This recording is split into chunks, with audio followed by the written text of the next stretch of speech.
এত গরমে অনেক কিছু রান্নার ঝামেলা থেকে রেহাই পেতে যদি এরকম এক পদেই বাজিমাত করতে চান, আর এই এক পদ দিয়েই যদি সবাই এক থালা ভাত চেটেপুটে খেয়ে উঠে পড়ে, তাহলে পরে তো আর কোনো কথাই নেই। তো চটপট রেসিপিটা দেখে নিন। ১ কাপ মুসুরির ডাল নিয়েছি, সেটাকে ভালো করে ধুয়ে নিয়েছি। এবার লম্বা লম্বা করে আলু কেটে নিয়েছি, সেটা দিয়ে দিলাম। পেঁয়াজ কুচি দিয়ে দিলাম, তারপর টমেটো কুচি দিয়ে দিলাম। লম্বা লম্বা করে কেটে রেখেছিলাম রসুন আর লঙ্কা, সেটাও দিয়ে দিলাম। ঝালটা আপনারা আপনার পরিমাণ মতো দেবেন। ধনেপাতা কুচি দিয়ে দিলাম, আর তারপরে দিয়ে দিলাম লবণ, পরিমাণ মতো হলুদ, তারপরে জিরের গুঁড়ো, ধনের গুঁড়ো, আর দিয়ে দেবো পরিমাণ মতো একটু কাঁচা সর্ষের তেল। তারপর এটাকে খুব সুন্দর করে মাখিয়ে নেব। বাড়িতে একবার বানিয়ে দেখুন, খুব সুন্দর খেতেও হয় আর বানানোও কিন্তু খুবই সহজ।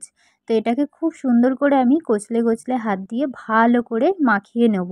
তারপর কড়াইয়ের মধ্যে কিছুটা তেল গরম করে নেব।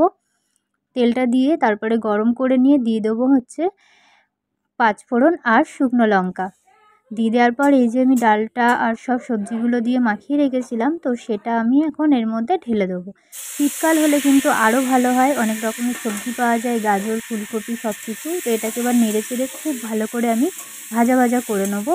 ২ থেকে ৩ মিনিট মতো গ্যাস কমিয়ে দিয়ে এটাকে আমি নেড়ে চেড়ে নেবো। তারপরে দিয়ে দেবো যেই বাটিটার মধ্যে সব কিছু মাখিয়েছিলাম, সেই বাটি ধোয়া জলটা এর মধ্যে দিয়ে দেবো। এবার ৫ থেকে ৭ মিনিট এটাকে ঢাকা দিয়ে তারপর আমি রান্না করে নেব। তাহলেই কিন্তু আমাদের রান্নাটা অনেকটা কমপ্লিট হয়ে আসবে। আর এইভাবে যদি একবার রান্না করা যায় বাড়িতে, বাচ্চা থেকে বড় সবাই কিন্তু পছন্দ করবে।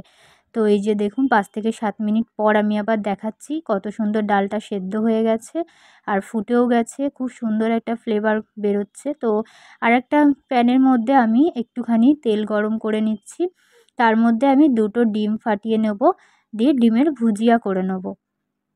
তাতে কি হবে, এই রান্নাটার স্বাদটা কিন্তু আরও বাড়িয়ে তুলবে। তো এই যে ২ টো ডিম আমি ফাটিয়ে নিচ্ছি। ডিমের পরিমাণটা আপনারা আপনাদের মতন দেবেন। মানে বেশি ডাল, বেশি কিছু হলে বেশি ডিম লাগবে, আর অল্প হলে অল্প ডিম লাগবে, সেটা অপশনাল। তো এই যে ডিমটা আমি কিন্তু ভালো করে ভুজিয়ার আকারে করে নিচ্ছি। তো এরপরে আমি এর মধ্যে ডিমটা দিয়ে দেবো। এটা একদম লাস্ট, মানে লাস্টের দিকে দেব, দিয়ে আর আর ফোটানোর দরকার পড়বে না। এবার আমি দেখুন কতটা সুন্দর ডালটা সেদ্ধ হয়ে গেছে, আর সব সবজিগুলো কিন্তু একদম সেদ্ধ হয়ে এসছে। তো আমাদের কিন্তু রান্নাটা একদম কমপ্লিট হয়ে গেছে।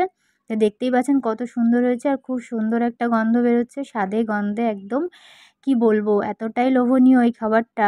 মানে পাতে পড়লে একদম সব ভাত এক নিমিষেই কিন্তু শেষ হয়ে যাবে। তো চটপট দেরি না করে বাড়িতে একবার বানিয়ে দেখুন, আশা করি খুবই ভালো লাগবে আপনাদের রেসিপিটা। আর দেখতেই পাচ্ছেন কত সুন্দর হয়েছে। তো কেমন লাগলো অবশ্যই কিন্তু কমেন্ট করে জানাতে ভুলবেন না। আর ভালো লাগলে একটা লাইক, কমেন্ট, শেয়ার করে দেবেন।